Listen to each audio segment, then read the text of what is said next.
Hi, Michael Force here again with Rise Digital Marketing Mastery Course. We're on lesson number 10 now. Lesson number 10, Positioning Power. How I learned to stop competing and love the niche.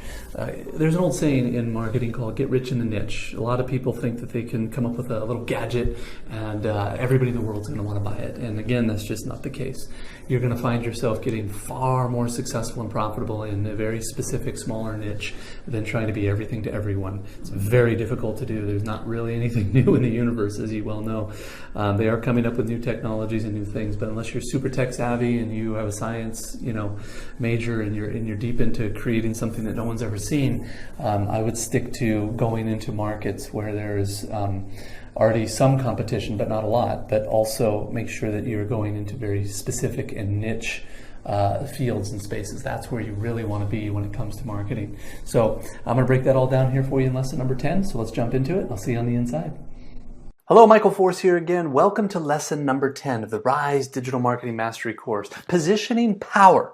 How I learned to stop competing and began to love the niche. You've probably heard the term get rich in the niche. We're going to talk about it here in detail.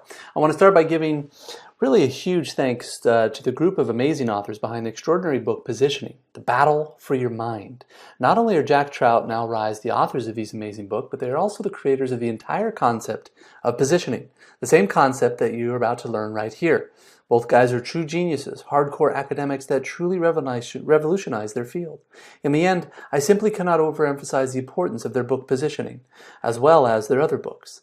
The impact they have had on the marketing field simply cannot be overstated, and I cannot recommend their books and concepts enough.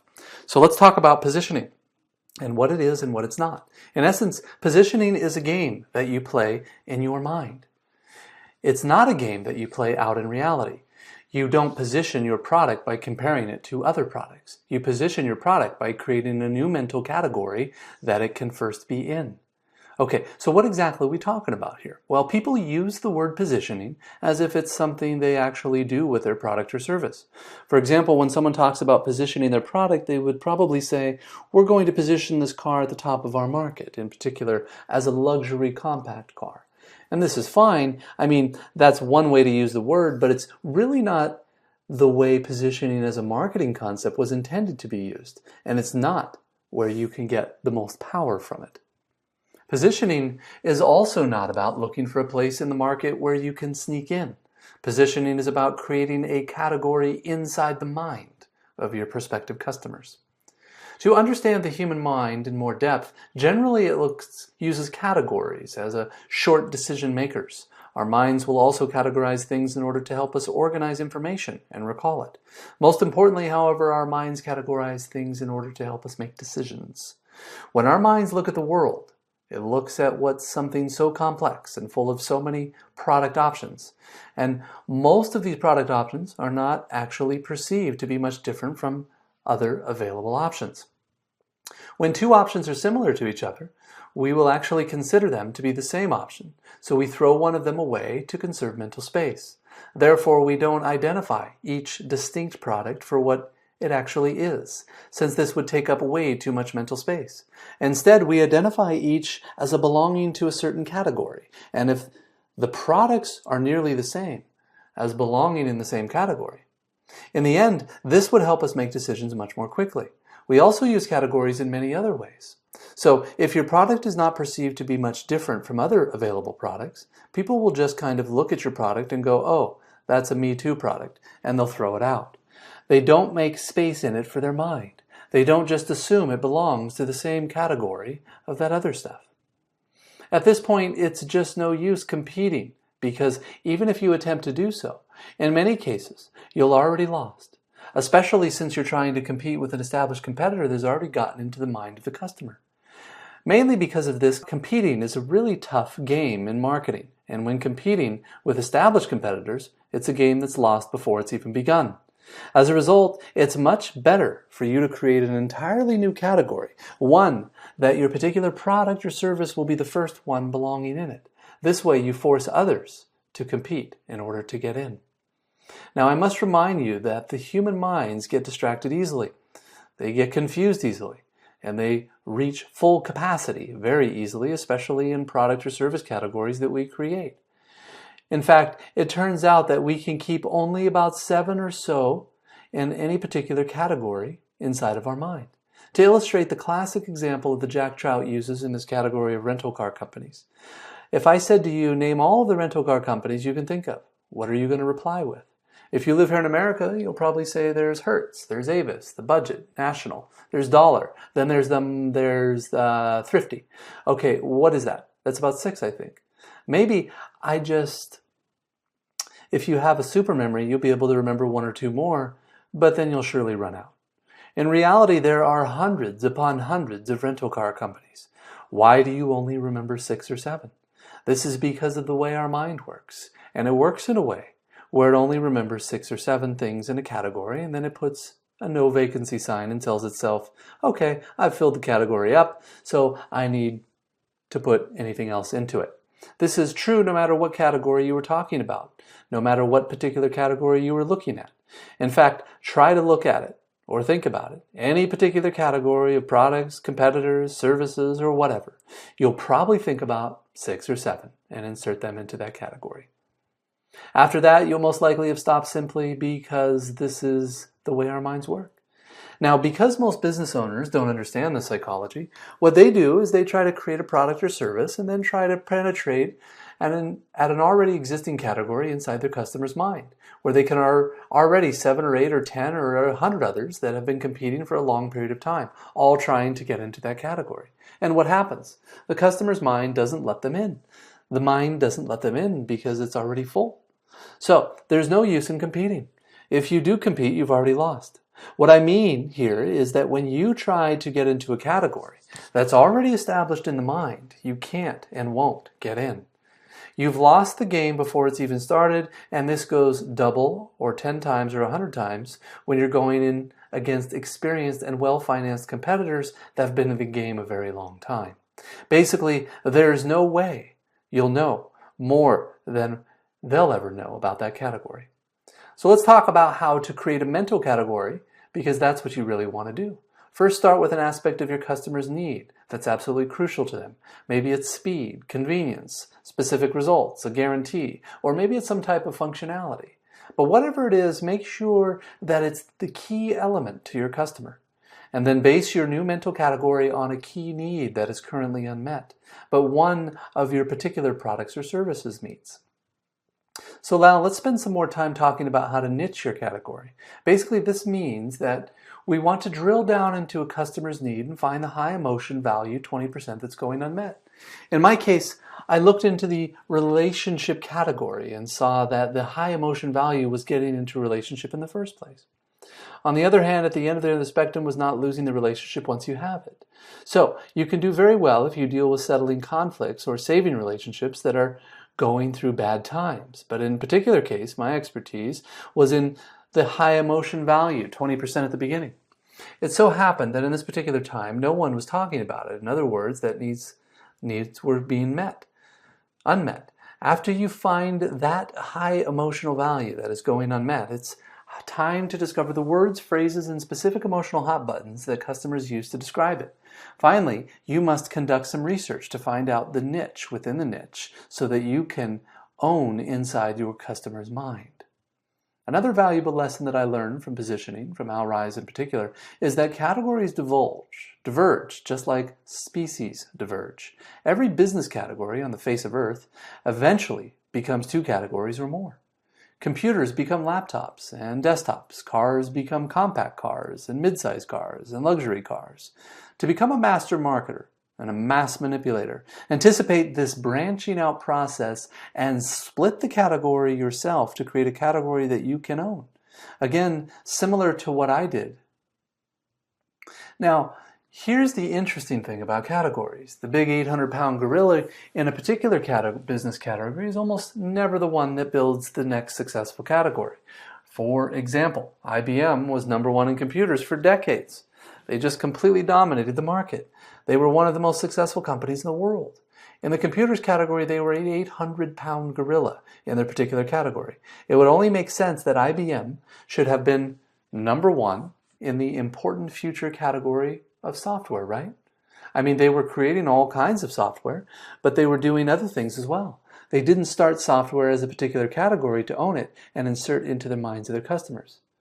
Well, who became number one in software? It was Microsoft. Why? Because Microsoft split off only those part of the computers called software. It isolated the crucial software aspect of computers and it went to work on it as best it could. And of course, there's a whole story about Bill Gates buying DOS from IBM and going on to become a multi-billionaire. Well, Microsoft, which became number one in software, quickly created the richest man in the world. They should have gone on and been number one on the internet, which was also a future category that branched off from software. For example, one would have thought they would have taken advantage of the search engine's niche, but they didn't. Well, who did? It was Google that won the search engine game. Now, how could this be? Microsoft was a humongous company that had tens of billions of dollars in the bank and also had all kinds of experience with software and even with search engines. And yet, a little startup run by a couple of guys created something that actually beat Microsoft pretty badly.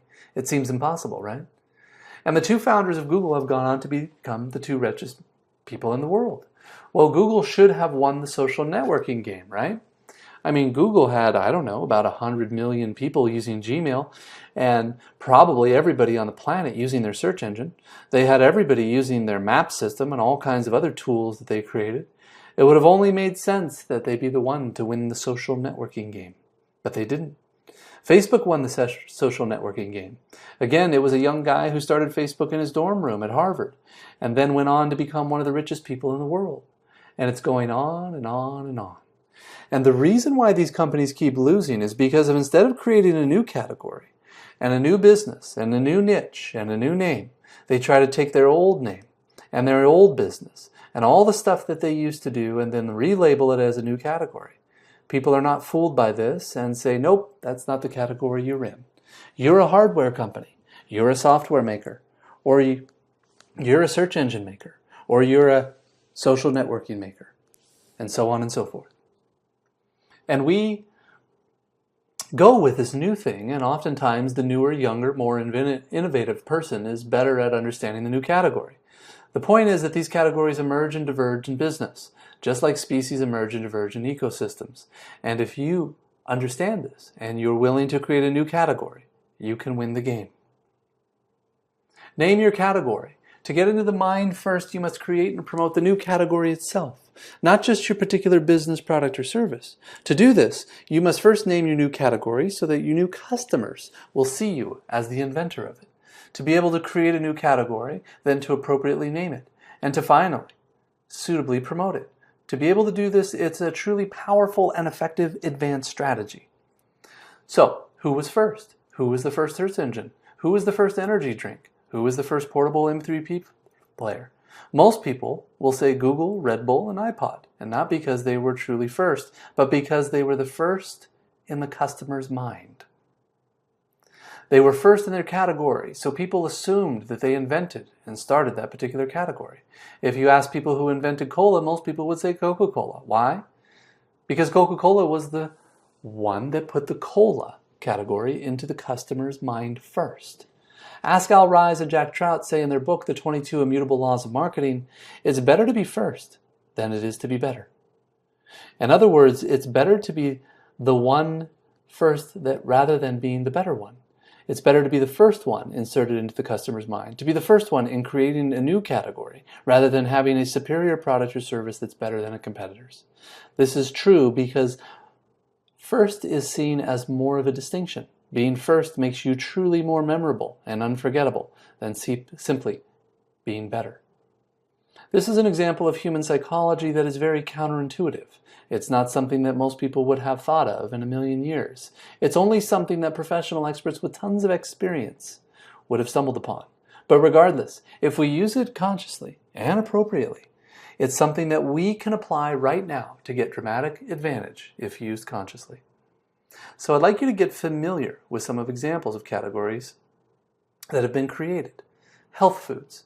The Whole Foods market just entirely dominated this category and created huge markets that are all categorized under health foods. Some other examples include online auction, eBay, luxury New York condos, Donald Trump, social networking, Facebook. online videos, YouTube. These particular names, these brands, these companies are so well known that they represent almost the entire category in our mind. In fact, the real masters of this game are the ones that have combined their brand name with the name of the category itself. Examples would be companies like Jell-O, Kleenex, Q-tips, and more. Will the category that you create become synonymous with your brand? It happened for these companies, and with the right attitude and strategy, it could happen to yours. So let's go ahead and do an exercise, creating a category that you can create again and again, but one you can do inside the mind of your customer. Remember, the smartest marketers always avoid competing directly with bigger and better financed competitors that are already established in a particular market or category. Instead, the smartest marketers always create a mental category that they can own. So with this principle in mind, use the exercise to create a category that you can own inside the mind of your prospective customer.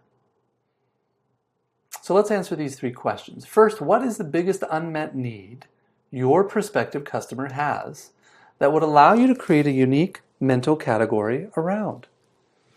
Next question, what could you name this category in a way that you've considered the original creator of it? And finally, where would you take an existing category and divide it into two or more subcategories based on specific needs? Then own one of them. Okay, so let's do this exercise, dig in, and I'll see you on the next lesson.